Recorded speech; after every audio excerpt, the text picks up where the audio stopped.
بڑی اہم خبر سے آپ کو آگاہ کروں کہ خان صاحب کے رہائی کے روبکار جاری کر دیے گئے ہیں۔ رہائی کے روبکار شاہ رخ انجمن صاحب نے جاری کر دیے ہیں۔ شاہ رخ انجمن صاحب جو کہ سینٹرل جج عہدے کے لحاظ سے اس نے خان صاحب کے پوری طور رہائی کے روبکار ہی جاری کر دیے گئے ہیں۔ آپ کو بتاتا چلوں کہ خان صاحب پر توشہ خانہ کیس ہوا تھا جس کی ٹرائل چل رہی تھی، لیکن اب خان صاحب کے پوری طور رہائی کے آرڈرز نکالے گئے ہیں اور روبکار جاری کر دیے گئے ہیں۔ یہ روبکار خان صاحب کے شاہ رخ انجمن صاحب نے جاری کر دیے گئے ہیں۔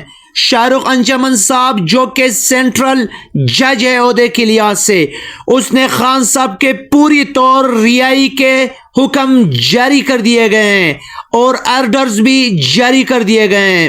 اب خان